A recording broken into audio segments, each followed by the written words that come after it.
Praise the lord. చాలా రోజులైంది మళ్ళీ మీ వీడియోస్ తీయక. అయితే వెన్ ఐ వాజ్ బీన్ ఏమంటారు ప్రేరేపణతోటి థియోడర్ అంకుల్ చనిపోయారు అని చెప్పి నాకు ఫోన్ వచ్చిందనమాట. అయితే అవునా అంకుల్ నాకు తెలియదు అంటే నిజమేనా కాదా అని కన్ఫర్మేషన్ కోసం అడుగుతున్నాను అని అన్నారు. ఏమో అంకుల్ అన్నాక తర్వాత వెంటనే నేను అక్కడికి ఫోన్ చేస్తూ ఉన్నాను అనమాట కన్ఫర్మేషన్ కోసము. ఈలోగా మెసేజెస్ అన్నీ వచ్చినాయి. పరిశుద్ధులు ఎంతో గొప్పవాళ్ళు, they are just living and moving. దేవుడు వాళ్ళ సమయం ఇచ్చారు, తీసుకువెళ్తున్నారు. ఇప్పుడు మనమే ఉన్నాము. వాళ్ళ ప్రయాణము వాళ్ళ లైఫ్ ఎంతగానో నమ్మకంగా ముందుకు నడుస్తూ వచ్చినారు. దే కీప్ అప్ దేర్ ఏమంటారు ఫెయిత్. నీతిమంతులుగా తీర్చబడిన వారు, జయించిన వారు జీవ కిరీటం పొందుతారు అన్నట్టుగా నీతిమంతులు, విశ్వాసులు నీతిమంతులై ఉంటారు అని చెప్పి ఈరోజు ఎంతో క్లియర్గా జేమ్స్ 2nd చాప్టర్లో మృతు క్రియలు లేని పనులు నృత్యము అని చెప్పొస్తున్నది అనమాట.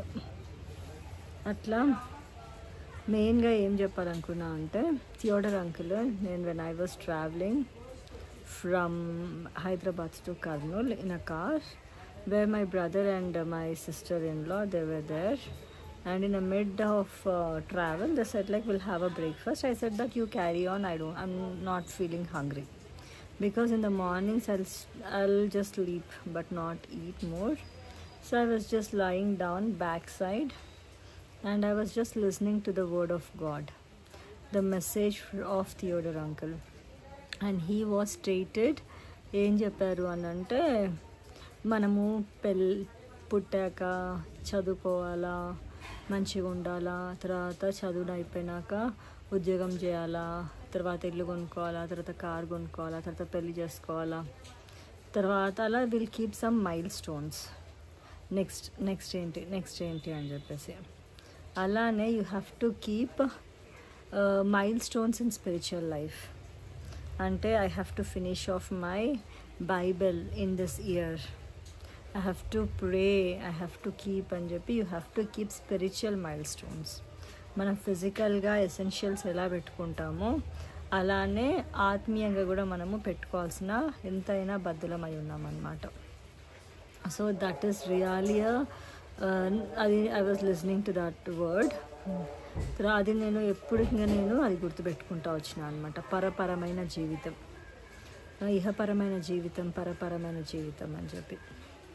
తర్వాతనేమో ఇది బాగా టచింగ్. ఇంకోటి ఏంటంటే ఇంకొక అంకుల్ ఏం చెప్పారు అంటే, నాకు మధు అంకుల్ తెలిసిన అంకులే, నందికోటికూర సమ్ ఏదో ఊరు అంకుల్ది, యమగనూరు అనుకుంటా. ఆ అంకుల్కి ఒకడే బాబు. ఆ బాబు వాళ్ళ గాడ్ సర్వెంట్. బాబు మ్యూజిక్ స్టార్ట్ అయింది, సైతం క్రియలు అని ఇట్లానే ఉంటాయి, డిస్టర్బ్ చేస్తూ ఉంటాము. Okay, not a problem. When the word of God is coming out, disturbances will come for sure. ఇది ఒక్కటి చెప్పి ముగిస్తాను. ఇంకా అంకుల్ వాళ్ళ బాబుకి పెళ్లి చేసేటప్పుడు థియోడర్ అంకుల్ అయితే బాగుండు అని చెప్పి ఫోన్ చేస్తే uncle if God's will I will definitely come అని చెప్పేసి అన్నారంట. తర్వాత ప్రే చేయంగా తర్వాత God spoke to uncle. Then he said that I'm gonna come to your son's wedding అన్నప్పుడు ఇంకా అంకుల్ ఏమన్నారు అనుకున్నారంటే ఇక సేవకులు అనమాట. అయితే ఇక సేవకుడు కొడుకు పెళ్ళి అంటే కూడా స్పెషల్ మీటింగ్స్ పెట్టాలని చెప్పి 2-3 స్పెషల్ మీటింగ్స్ పెడుతూ వచ్చినారు. 2 days స్పెషల్ మీటింగ్స్ అయ్యాక 3rd day మటుకు మ్యారేజ్ కండక్ట్ చేస్తూ వచ్చినారు. ఆ టైంలో గెస్ట్ రూమ్ బాగుంటుంది, చర్చిలలో గెస్ట్ రూమ్స్ మంచిగా ఏసీ ఉంటుంది, మంచి మెత్త బెడ్స్ అవన్నీ ఉంటాయి అన్నమాట ఫెసిలిటీస్. తర్వాత వెస్ట్రన్ టాయిలెట్స్ కూడా ఉంటాయి. అయితే అంకుల్ ఎప్పుడు వెళ్ళినా కూడా అంకుల్ టిఫిన్ చేస్తారా, గెస్ట్ కాబట్టి ఎంతకైనా చాలా మంచి రెస్పెక్ట్, చాలా మంచి చూసుకుంటారు కూడా. వచ్చి అంకుల్ రూమ్కి వచ్చి అంకుల్ మీరు ఏమైనా బ్రేక్ఫాస్ట్ చేస్తారా, అంకుల్ ఏం తింటారు అని చెప్పి వస్తుంటే అంకుల్ ఐ డోంట్ వాంట్ అని చెప్పి చెప్పినారంట. 2 days 3 days కూడా ఆ అంకుల్ ఫాస్టింగ్ తోటే వాక్యం విత్తుతూ వచ్చినారు. ఫాస్టింగ్ తోటి why I'm stressing is everyone know the literature, everyone will speak, everyone will give speeches, కానీ ఆ విత్తే వాక్యము ఫలభరితంగా ఫ్రూట్ఫుల్గా ఉండాలంటే క్రయధనం ఎంతగానో ముఖ్యం అన్నమాట. అలా ఇంకా ఎప్పుడు చూసినా కూడా ఆయన బెడ్ మీద కూర్చున్నట్టు కానీ చైర్లో కూర్చున్నట్టు కానీ విశ్రాంతి తీసుకున్నట్టు ఎప్పుడు కనిపించలేదంట. ఆ అంకుల్ నీల్ డౌన్ చేస్తూ కింద మ్యాట్ వేసుకొని కిందనే మోకాలతోటి కిందనే దేవుడి పాదాల దగ్గర ఆయన ప్రార్థన చేస్తూ వాక్యం ధ్యానిస్తూ దేవుడితో ముఖాముఖిగా ఆయన దేవుడి దగ్గర నుంచి వాక్యం తీసుకొచ్చి చెప్పిన వాడిగా ఉంటున్నాడు అనమాట. ఎంతో గొప్పగా ఘనంగా మీటింగ్స్ జరుగుతూ వచ్చినాయి అని చెప్పి చెప్తా వచ్చినారు. ఇలా ఎన్ని చెప్పాలంటే అన్నీ ఉన్నాయి. ఇంకా ఒక చెప్పేసి ముగిస్తాను. మా అక్క పెళ్ళికి దేవర్ back of my cousins like ఏమంటారంటే మ్యారేజ్కి చేసుకోండి అని 7 years నుంచి వెంటబడతా వచ్చినారు. అయితే మా అక్క అసలు లేదు అని చెప్పి చెప్తా ఉంది. మా మమ్మీతోటి అంటుంది అనమాట, నువ్వు డాడీని పెళ్ళి చేసుకున్నాక అసలు నువ్వే రక్షించబడలేదు, నువ్వే ఇంకా బొట్టు పెట్టుకుంటావు ఇన్ని ఇయర్స్ అయినప్పటికీ, ఇంకా అతను ఇంకేం రక్షించబడతాడు అలా ఇలా అని చెప్పి she was not willing for getting married to the person. అయితే అప్పుడు they were back of 7 years. ఆ 7 years అయ్యాక ఇంకా తర్వాతనేమో ఇంకా లాస్ట్కి వాళ్ళు ఏం చేసినట్టే చెప్పండి ఎస్ ఆర్ నో, లేకపోతే మీ చెల్లెల్లోనే ఒక ఛాలెంజ్ చేస్తుంది, నీకు చెల్లెలు ఉన్నారు కదా ఎవరొక ఛాలెంజ్ చేసుకుంటే నేను కాదు కానీ ఇంకా 2 ఉన్నారు, వాళ్ళు ఎవరైనా చేసుకుంటాము ఇంకా మీ ఇష్టము అట్లా ఇట్లా అని మాట్లాడుతూ ఉన్నారు అనమాట. మాట్లాడుతూ ఉంటే ఇంకా మా అక్క ఇంకెవరైనా కూడా అంతే కదా, సంఘ పెద్దలు, దేవుడి సేవకులు, దేవుడి పిల్లలు అంటే ఆదరణ. అదే పరిగెత్తుకుంటే మా అక్క థియోడర్ అంకుల్ దగ్గర పోయింది. అంకుల్ అని చెప్పి ఏమైందమ్మా అంటే, అంకుల్ ఇలా మ్యారేజ్ ప్రపోజల్ ఒక 7 years నుంచి మా బంధువులే ఎవరేం ఫోర్స్ చేయరు, కాకపోతే ఏంటి అని అంటే దేవుడి చిత్తం కాదు కదా మరి అంటే ఆ అంకుల్ ఏమన్నాడంటే okay fast and pray for 3 days, 3 రోజులు ఫాస్టింగ్ చేసి ప్రార్థన చేసుకొని నీ డైలీ పోర్షన్ చదివి నా దగ్గరికి రా అని చెప్పేసి అన్నారు. అంటే ఫాస్టింగ్ ప్రే చేసి డైలీ పోర్షన్ చదువుకొని వెళ్ళినారు మా అక్క.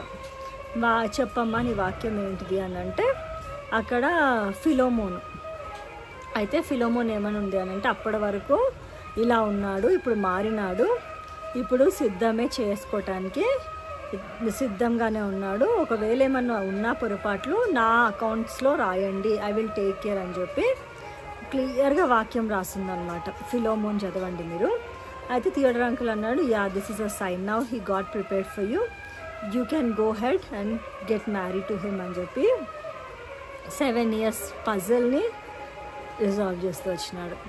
దేవుడిలో ఉండి ఇంకా ఎన్నో ఉన్నాయి అలా ఎగ్జాంపుల్స్ చెప్పాలి అని అంటే ప్రత్యక్షంగా, ప్యాసివ్గా చెప్తా డైరెక్ట్ కాదు కానీ, ఎందుకు అని అంటే యాక్టివ్ స్పీచ్ అంకుల్తో నేను కాన్వర్సేట్ కాలే కానీ అసలు వెళ్ళి ప్రార్థన చేయించుకుని ఉంటే బాగుండు అని నాకు ఇప్పుడు అనిపిస్తూ ఉంది. చాలాసార్లు వస్తారు అంకుల్ ఆన్ టైం వాక్యం ఎండ్ చేయడం కానీ చెప్పడం కానీ, హెబ్రోన్ ఫెలోషిప్ అని చెప్పి మౌంటైన్స్ ఎన్నెన్నో వాక్యాలు చెప్తా వచ్చినారు అనమాట.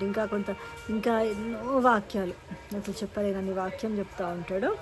ఇంకోటి ఏంటిది అని అంటే ఒకరికి దయ్యం గుర్తొచ్చినప్పుడు రాత్రి వెళ్ళిపోయినారు. Next day morning how is your sister అంటే మంచిగా ఉన్నారు అంకుల్, మీరు ప్రేయర్ చేశారు కదా, నౌ ద డెవిల్ లెఫ్ట్ అని అంటే అంకుల్ ఏమన్నారంటే ఆ devil is back of me around night, then I started praying, then it left off, అది వెళ్ళిపోయింది, నిన్ను అదే మీ సిస్టర్ని వదిలించేసినాక నా చుట్టూ పట్టుకుంది అని చెప్పి. అంటే they should be so much of prayerful to defend, అందులోంచి ఓవర్కమ్ అవ్వడానికి. హోప్ ఇంకా చాలా చెప్పాలనుకున్నా కానీ నాకు టైం లేదు, ఈ సౌండ్ కూడా బాగా వస్తుంది. Hope this word would be useful. Praise the lord.